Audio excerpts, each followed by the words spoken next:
कि कौन से पुत्र की मृत्यु माता पिता से पहले हो जाती है और यह किस पाप के कारण होता है। प्रिय भक्तों, इस प्रकार की घटनाएं अक्सर हमें देखने को और सुनने को मिलती रहती है कि किसी पिता के सामने उसके जवान पुत्र की मृत्यु हो जाती है और कुछ दुष्ट बेटे अपने माता पिता को बहुत प्रताड़ित करते रहते हैं, उनके साथ दुश्मनों जैसा बर्ताव करते हैं। भक्तों, आखिर ऐसा क्यों होता है? आइए जानते हैं एक अत्यंत ही सुंदर कथा के माध्यम से कि पिता से पहले पुत्र की मृत्यु क्यों हो जाती है और यह दारुण दुख पिता को क्यों सहना पड़ता है। भक्तों, एक बार की बात है, देवलोक में अग्नि, वरुण, बृहस्पति, शुक्र, यम, शनि आदि सभी देवतागण उपस्थित थे और उनके बीच में कुछ ज्ञान चर्चा चल रही थी। कुछ देवतागण प्रश्न करते थे और उनमें से जिन देवताओं को उस प्रश्न का उत्तर पता होता था वह उस प्रश्न का जवाब देते थे। जब बारी अग्निदेव की आई तो उन्होंने देवताओं से प्रश्न पूछा, हे देवतागण, मेरा प्रश्न यह है कि ऐसी कौन सी संतान है जिनकी मृत्यु माँ बाप की आंखों के सामने हो जाती है। और मेरा दूसरा प्रश्न है कि किस प्रकार के पुत्र अपने माता पिता को प्रताड़ित करते हैं, उन्हें दारुण दुख देते हैं। अग्निदेव का प्रश्न सुनकर सभी देवतागण आपस में विचार विमर्श करने लगते हैं और गहरी सोच में पड़ जाते हैं। जिस पिता की आंखों के सामने ही उसके जवान पुत्र की मृत्यु हो जाए, उस पिता के हृदय में कितना दुख होता होगा। विधि के विधान के अनुसार तो होना यह चाहिए कि पहले पिता की मृत्यु हो और पुत्र ही पिता का दाह संस्कार करें, लेकिन कई बार दुर्भाग्यवश पिता को अपने उन्हीं हाथों से अपने पुत्र का अंतिम संस्कार करना पड़ता है जिन हाथों से वह अपने पुत्र को पाल पोस कर बड़ा करता है। ऐसी स्थिति में एक पिता को जीवित होते हुए भी मृत्यु के समान कष्ट सहना पड़ता है। मित्रों, कई बार कुछ बेटे अपने माँ बाप के साथ शत्रु जैसा व्यवहार करते हैं, उन्हें मारते पीटते हैं, उनकी देख रेख नहीं करते, उन्हें अकेला छोड़ देते हैं। देवलोक में अग्निदेव के प्रश्न को लेकर चर्चा चल रही थी। किसी को समझ में नहीं आ रहा था कि आखिर ऐसा होता क्यों है। प्रश्न बहुत ही महत्वपूर्ण था। तभी देवलोक में नारद जी का उस सभा में आगमन होता है। सभी देवताओं ने खड़े होकर के नारद जी का अभिवादन किया और उसके बाद अपने स्थान पर बैठ गए। फिर नारद जी ने पूछा, हे देवतागण, आपके सबके मध्य किस बात पर चर्चा चल रही है? किस प्रश्न को लेकर आप सभी इतना व्याकुल हो रहे हैं? तभी अग्निदेव खड़े होकर कहते हैं, हे वीणाधर, हम ये जानना चाहते हैं कि ऐसी कौन सी संतान है जिनकी मृत्यु माँ बाप की आंखों के सामने हो जाती है। और मेरा दूसरा प्रश्न है कि किस प्रकार के पुत्र अपने माता पिता को प्रताड़ित करते हैं, उन्हें दारुण दुख देते हैं। मित्रों, अग्निदेव का प्रश्न सुनकर देवर्षि नारद जी कहते हैं, हे देवतागण, प्रश्न तो बहुत ही उत्तम है और इसका उत्तर प्रत्येक मनुष्य को सुनना चाहिए। नारद जी कहते हैं, हे देवतागण, मनुष्य का जीवन उसके पूर्व जन्म पर आधारित होता है और यह भी जरूरी नहीं है कि उसका पूरा जीवन ही पिछले जन्म पर आधारित हो, लेकिन पिछले जन्म के कुछ कर्म ऐसे होते हैं जिनका हिसाब किताब मनुष्य को अगले जन्म में पूरा करना पड़ता है। पहले हमें यह समझना होगा कि कैसे आपके द्वारा किया गया कर्म आपकी गलती तय करता है और आपका कर्म ही आपका भविष्य को निर्धारित करता है। कर्म 3 प्रकार के होते हैं। नंबर 1 संचित कर्म, नंबर 2 प्रारब्ध कर्म, नंबर 3 क्रियमाण कर्म। इन तीनों कर्मों का अलग अलग फल मनुष्य को प्राप्त होता है। इनमें से जो संचित कर्म होते हैं, ये कर्म हमारे पिछले जन्मों में किए गए कर्मों का संग्रह होता है। इसका प्रभाव दीर्घकालिक होता है और यह हमारे जीवन चक्र को प्रभावित करता है। ऐसे कर्म हमारे अगले जन्म में हमारे साथ रहते हैं और उन्हीं कर्मों का फल हमें कभी कभी दुख और सुख के रूप में भोगना पड़ता है। मृत्यु के बाद यह भौतिक शरीर तो नष्ट हो जाता है, लेकिन जो सूक्ष्म शरीर होता है वह जन्म जन्मांतर तक आत्मा के साथ जुड़कर रहता है और हमारे जितने भी सगे संबंधी होते हैं वे सभी किसी न किसी कारणवश हमारे साथ आते हैं। कभी किसी जन्म में वह सब हमारे कर्म का हिसाब चुकाने के लिए अलग अलग रूपों में आते रहते हैं। देवर्षि नारद जी की बात सुनकर सभी देवतागण कहने लगे हैं, हे देवर्षि, आपकी यह बात हमारी समझ से परे है, थोड़ा और सरल भाषा में हमें समझाइए। तो नारद जी कहने लगे, हे देवतागण, ध्यान से सुनिए, मैं तुम्हें एक अद्भुत और ज्ञानवर्धक कथा सुनाता हूं। इस कथा के माध्यम से आपको यह जवाब मिल जाएगा कि पुत्र की मृत्यु पिता से पहले क्यों हो जाती है और कौन से पुत्र अपने माता पिता को दारुण दुख देते हैं। देवर्षि नारद जी की यह बात सुनकर सभी देवतागण शांत हो जाते हैं और कथा सुनने लगते हैं। कथा सुनाते हुए देवर्षि नारद जी कहते हैं, हे देवतागण, प्राचीन काल की बात है। एक गांव में एक किसान रहता था। उसके परिवार में उसकी पत्नी और एक लड़का था। किसान के लड़के का नाम नकुल था। कुछ सालों के बाद किसान की पत्नी की मृत्यु हो जाती है। जिस समय किसान की पत्नी की मृत्यु हुई थी, उस समय उसे किसान के पुत्र की आयु मात्र 5 वर्ष थी। कुछ समय बाद किसान ने दूसरा विवाह कर लिया और उसकी दूसरी पत्नी से एक पुत्र पैदा होता है। संयोगवश कुछ समय बाद किसान की दूसरी पत्नी की भी मृत्यु हो जाती है। अपनी पत्नी की मृत्यु से वह किसान बहुत दुखी हो जाता है। फिर वह अपनी पत्नी का पूरे विधि विधान से अंतिम संस्कार करता है। उसके बाद वह घर आ जाता है और अपने दोनों बेटों के साथ अपना जीवन व्यतीत करने लगता है। धीरे धीरे समय बीतता गया और किसान का जो बड़ा बेटा था, जो पहली वाली पत्नी से पैदा हुआ था, वह विवाह के योग्य हो जाता है। तो किसान अपने बेटे के लिए एक अच्छी सी कन्या देखकर उसके साथ अपने बड़े बेटे की बड़ी धूमधाम से शादी कर देता है। फिर एक दिन अचानक से किसान बीमार पड़ जाता है। किसान के बेटे ने अपने पिता का बहुत इलाज कराया, लेकिन बीमारी गंभीर होने के कारण उसकी हालत बहुत खराब हो जाती है और एक दिन किसान की मृत्यु हो जाती है। मित्रों, किसान का जो छोटा बेटा था, जो उसकी दूसरी पत्नी से पैदा हुआ था, वह अपने सौतेले भाई के साथ रहने लगता है। बड़ा भाई अपने छोटे भाई को बड़े प्रेम से रखता था। धीरे धीरे समय बीतता गया। फिर एक दिन अचानक से किसान का छोटा लड़का बीमार हो जाता है। जब उसकी हालत ज्यादा खराब होने लगी तो किसान के बड़े बेटे नकुल ने नगर के वैद्य से उसका इलाज करवाया, परंतु उसे कोई राहत नहीं मिली। आगे देवर्षि नारद जी कहते हैं, हे देवतागण, आगे की कहानी ध्यानपूर्वक सुना, क्योंकि अब आपको पता चलेगा कि किन कर्मों के कारण पिता से पहले पुत्र की मृत्यु हो जाती है। हे देवतागण, बड़े भाई नकुल ने अपने छोटे भाई का कई वैद्य हकीमों से उपचार कराया, लेकिन उसकी हालत में कोई सुधार नहीं हुआ। इधर छोटे भाई की दिन प्रतिदिन तबीयत बिगड़ती जा रही थी। उसके इलाज में घर का काफी धन भी खर्च हो चुका था। इलाज कराते कराते बड़ा भाई अब थक चुका था। एक दिन बड़े भाई ने अपनी पत्नी से सलाह कि यदि मेरा छोटा भाई जो सौतेली मां से उत्पन्न है, अगर ये मर जाए तो हमें इसके इलाज के लिए पैसा खर्च नहीं करना पड़ेगा और जायदाद में भी आधा हिस्सा हमें नहीं देना पड़ेगा। इसके हिस्से की सारी जमीन जायदाद फिर हमारी हो जाएगी। उस दुष्ट भाई को अपने भाई की जान से ज्यादा प्यारी अपनी धन दौलत और भाई की धन दौलत लग रही थी। तभी तो कहते हैं, जिस मनुष्य के पास जितना अधिक धन होता है, वह उतना ही अधिक उस धन के पीछे पागल हो जाता है।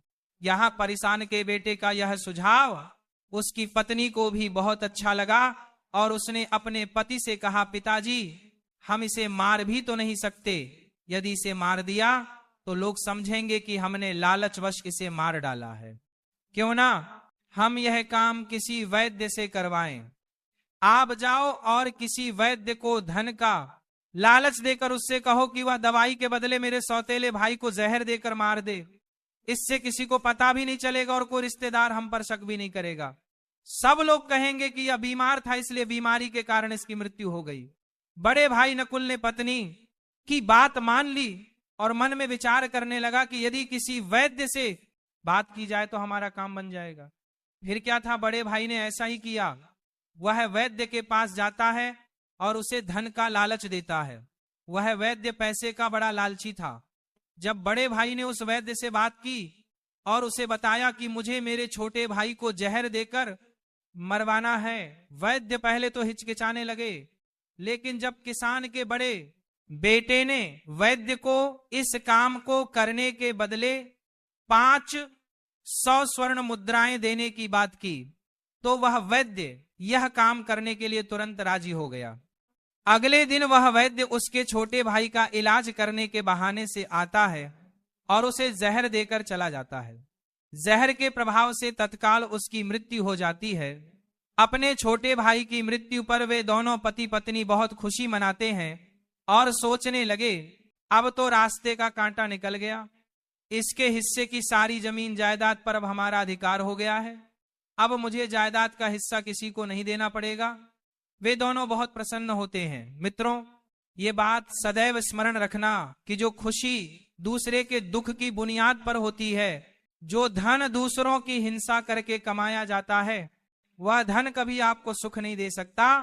और जो लोग दुख देकर सुख पाने की कामना करने वाले होते हैं, उनके यहाँ एक दिन महाभयानक दुख आता है और वह जीवन भर अपने किए पर पछताते हैं। आगे की कथा सुनाते हुए देवर्षि नारद जी कहते हैं, हे देवतागण, इस प्रकार से बड़े भाई ने अपने छोटे भाई को मार डाला और उसकी सारी धन संपत्ति पर अपना अधिकार जमा लिया। किसी गांव वाले को भी इस बात का संदेह नहीं हुआ। गांव वाले तो यह सोच रहे थे कि यह कितना अच्छा भाई है, अपने सौतेले भाई का कितना उपचार कराया, कितनी देखभाल की, कितनी सेवा की, पर बेचारा उसे बचा नहीं सका। क्या करता, रोग ही ऐसा असर था, बेचारे की मृत्यु हो गई। दुनिया वालों को क्या पता था कि वह मरा नहीं बल्कि उसे मारा गया है। बड़ा भाई सबकी नजरों में अच्छा बनने के लिए पूरे विधि विधान से अपने सौतेले भाई का अंतिम संस्कार कर देता है। उसके बाद वह घर आकर बहुत खुश होता है। धीरे धीरे समय बीतता गया। एक दिन उसकी पत्नी ने गर्भ धारण किया और एक निश्चित समय के पश्चात उसकी पत्नी ने एक लड़के को जन्म दिया। पुत्र प्राप्ति की खुशी में उन दोनों ने घर में भोज कराया, पूरे नगर में मिठाइयां बांटी। उसके बाद वह दोनों बड़े ही लाड़ प्यार से अपने उस पुत्र का पालन पोषण करने में लग जाते हैं। कुछ वर्षों बाद वह लड़का जवान हो जाता है। उसके बाद किसान के बड़े बेटे ने उसके लिए एक सुंदर सी कन्या देखकर उसके साथ अपने बेटे का विवाह कर दिया। बेटे की शादी में खूब धन खर्च किया। बेटे की बहू जब घर में आ जाती है तो वह लड़का कुछ दिनों के बाद अचानक से बीमार रहने लगता है। माँ बाप ने उसके इलाज के लिए बहुत से वैद्य हकीमों को घर बुलाकर उसका इलाज कराने लगे। जिसने जितना पैसा मांगा उसको उतना पैसा दिया गया। वह इलाज के बदले जो भी धन मांगते वह किसान का बेटा उसे सब कुछ देता था ताकि उसका लड़का ठीक हो जाए। अपने लड़के के इलाज में उसने अपनी आधी संपत्ति बेच डाली। परंतु कहते हैं ना कि जिस पर जिसका जितना कर्ज होता है उसे अवश्य चुकाना पड़ता है, चाहे कोई कैसे भी चुकाए। मित्रों, उस लड़के की दिन प्रतिदिन तबीयत खराब होती चली जा रही थी। लड़का बीमारी के कारण मरने की हालत पर आ गया था। उसका शरीर बहुत ज्यादा कमजोर हो गया था। उसे देखने के लिए गांव वाले उस किसान के बेटे के घर आए हुए थे।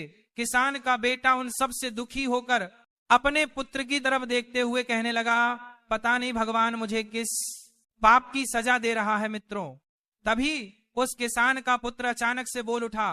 लड़के ने अपने पिता से बोला कि भाई, अपना हिसाब पूरा हो गया है, बस अब अंतिम संस्कार में लगने वाले सामान का बाकी है, आप उसकी तैयारी कर लो। ये सुनकर के उसके पिता ने सोचा कि लगता है बीमारी के कारण लड़के का दिमाग भी ठीक से काम नहीं कर रहा है। देखो ना, मैं इसका बाप हूं और ये मुझे भाई कहकर बुला रहा है। तब लड़का कहता है, नहीं भाई, आप मेरे बाप तो इस जन्म में है, मैं तुम्हारा पिछले जन्म का भाई हूं। याद कीजिए, ये गांव वाले बैठे हुए और तुम्हारी सौतेली माँ का बेटा, तुम्हारा छोटा सौतेला भाई इसी प्रकार चारपाई पर लेटा हुआ था और उस भाई की संपत्ति पाने के लिए तुमने उस भाई को वैद्य के हाथों जहर देकर मरवाया था। देखो, आज वही संपत्ति मेरे इलाज में लग चुकी है। आपके ऊपर मेरा जो धन था वह मैं धीरे धीरे अपने इलाज में लगा चुका हूं।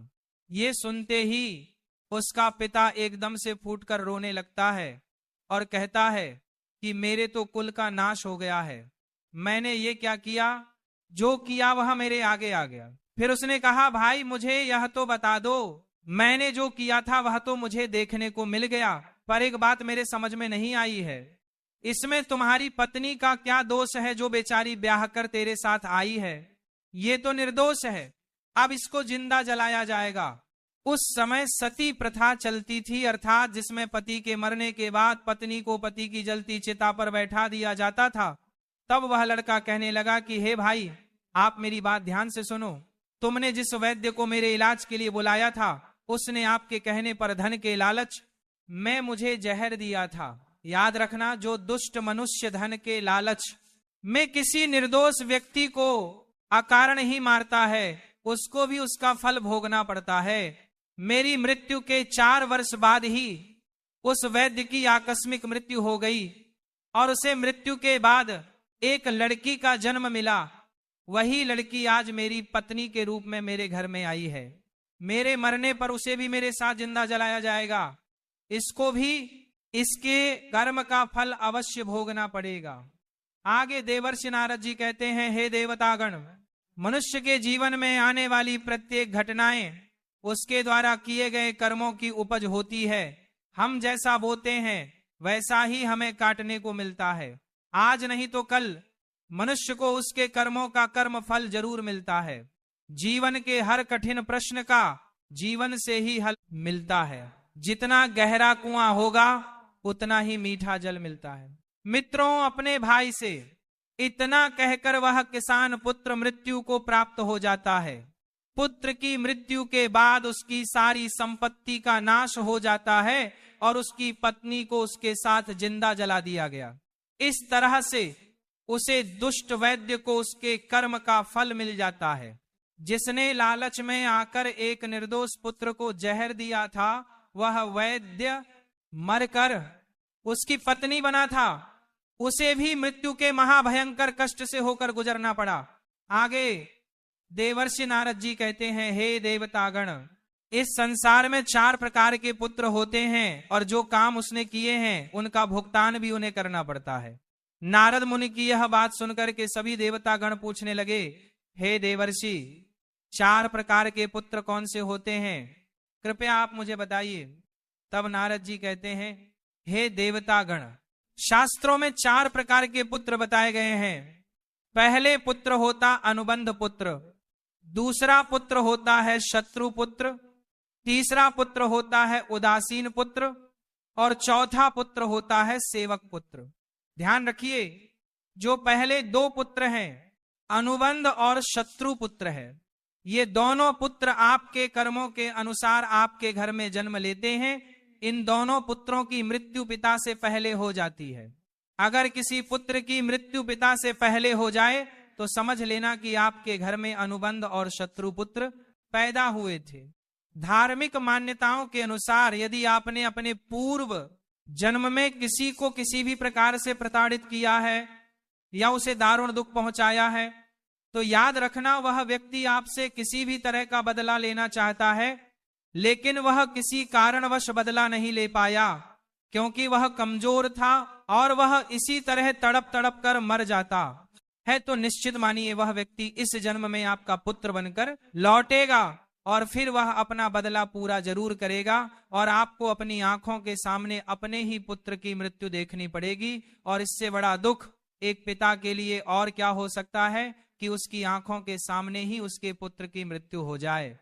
प्रिय श्रोतागण, याद रखना, यदि आपका पुत्र आपको मृत्यु के समान कष्ट दे रहा है तो समझ लेना कि आपके पिछले जन्म का वह शत्रु हो सकता है या वह व्यक्ति हो सकता है जिसको आपने कभी मृत्यु तुल्य कष्ट दिया होगा।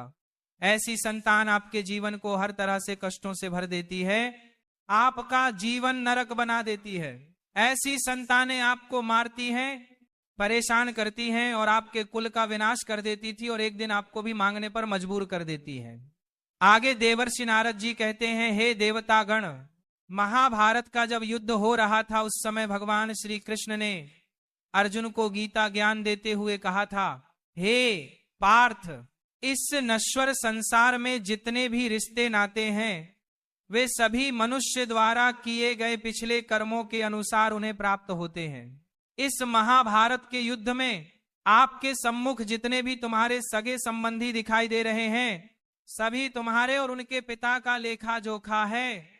हे अर्जुन, तुम पूर्व जन्म में जब धर्म के पुत्र नर थे और मैं तुम्हारा बड़ा भाई नारायण था जिसे तुमने उस समय अपने युद्ध कौशल से पराजित किया था, उस समय तुम्हारे भाई ने तुमसे बदला लेने के लिए प्रतिज्ञा की थी वही भाई आज तुम्हारे सामने अपनी हार का बदला लेने के लिए दुर्योधन के रूप में खड़ा है। फिर भगवान श्री कृष्ण कहते हैं, हे पार्थ, प्राणी को अपने कर्मों का फल भोगना पड़ता है। जिसका जिस पर कर्ज होता है वह उसका कर्ज कई जन्मों तक चुकाता है। मित्रों, यही बात भगवान श्री कृष्ण ने पितामह भीष्म से कही थी। यह बात महाभारत काल की है। महाभारत का भीषण युद्ध समाप्त हो चुका था।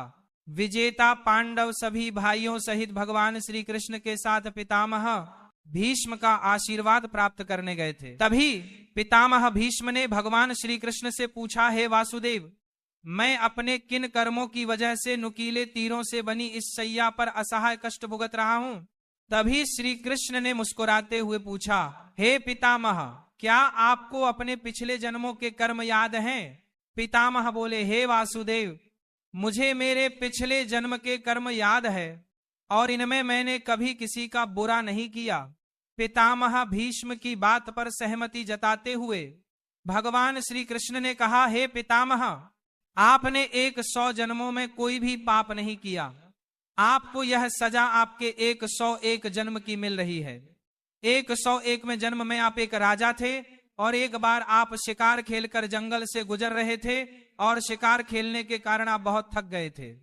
फिर एक पेड़ के नीचे कुछ देर आराम करने के लिए बैठ गए। तभी उस वृक्ष पर से एक कीड़ा आपके ऊपर गिरा। आपने गुस्से से उस कीड़े को अपने बाण से उठाकर पीछे फेंक दिया। वह कीड़ा पीछे कांटों के ऊपर पीठ के बल जा गिरा और उसकी पीठ में नुकीले कांटे घुस गए। उसे कीड़े ने उन कांटों से निकालने की बहुत कोशिश की, परंतु वह जितनी कोशिश करता, कांटे उसे उतना कष्ट देते थे। इस अवस्था में कई दिन तक वह कीड़ा जीवित रहा। उसकी तकलीफ में आपका नाम दर्ज हो चुका था, लेकिन आपके पुण्य कर्म इतने प्रबल थे कि वह पाप फलित नहीं हो पा रहा था। इस बात को सुनकर भगवान श्री कृष्ण से पितामह बोले, फिर आज क्यों? पितामह के इस सवाल पर श्री कृष्ण ने उन्हें बताया, दुर्योधन की सभा में जब द्रौपदी का चीरहरण हो रहा था, तब उसे बचाने में आप समर्थ थे। इसके बावजूद भी अपने दुर्योधन को रोकने की कोई कोशिश नहीं की। उसी समय आपका सारा पुण्य क्षीण हो गया और 101 जन्म पहले के इस पाप को फलित होने का मौका मिल गया और उसी का परिणाम आज आपको भुगतना पड़ रहा है। मित्रों,